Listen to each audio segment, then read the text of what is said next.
அனைவருக்கும் வணக்கம். இன்னைக்கான ரெண்டாம் புறமா வந்துச்சு. நிக்சன் வந்து சொல்றாப்புல இங்கே இண்டிவிஜுவல் பிளேயராக யாருமே விளையாடவே இல்லை, எல்லாமே டியூலாகவே விளாட்றீங்க அப்படின்னு சொல்லி சொன்னோன்னா இந்த தினேஷ் வந்து பார்த்தீங்கன்னா கட்டியேட்டு வந்துட்டார். அப்படி கிடையாது, யாருக்கு பாயிண்ட் போகக்கூடாதுன்னு நினைக்கிறோமோ அந்த மாதிரி தான் நம்ம வந்து விளாட முடியும் அப்படிங்கிற மாதிரி பார்த்தீங்கன்னா அந்த ஒரு கேவலமாக மூஞ்சி வச்சுட்டு பேசுவார் இல்லையா, அதே மாதிரி பேசுகிறாரு. திருப்பி வந்து இவன் சொல்கிறான் இந்த மணிப்புறம் வந்து பார்த்தீங்கன்னா இண்டிவிஜுவலாக விளையாட கிடையாது அப்படின்னு சொன்னோன்னே பார்த்தீங்கன்னா இந்த பக்கம் நம்மளுடைய அதோட செம்பு ஒன்று இருக்குல்லையா ரவினா, அது எந்திரிச்சு வந்து அவர் இண்டிவிஜுவலாக தான் விளாண்டார் அப்படின்னு சொல்லி பார்த்தீங்கன்னா கேவலமாக பேசு. ஐயோ கேடு கேட்ட ரவீனா அப்படிங்கிற மாதிரி தான் இருக்குது. இந்த மணி வந்து இண்டிவிஜுவலாக விளாடவே இல்லை, அதை தான் வந்து பார்த்தீங்கன்னா நிக்சன் சொல்கிறான். அதை வந்து அர்ச்சனா ஒத்துக்குச்சு, ஆமாம் இது வந்து இண்டிவிஜுவலாக விளாடவே இல்லை அப்படின்னு சொல்லி. இடையில வந்து பார்த்தீங்கன்னா அந்த சின்ன பூமருக்கு ஒரு பிரச்சனைனா பெரிய பூமர் எந்திரிச்சு வர்றது என்ன, அதே மாதிரி பார்த்தீங்கன்னா விசப்பாட்டில் எந்திரிச்சு வர்றது என்ன.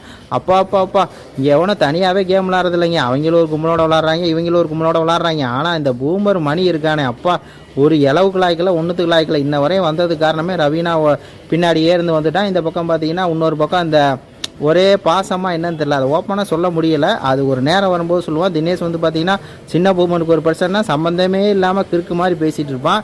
அதான் இந்த பூமரில் வந்து தெரிய வருது. இதை பற்றி உங்கள் கருத்துக்களை சொல்லுங்கள். நன்றி.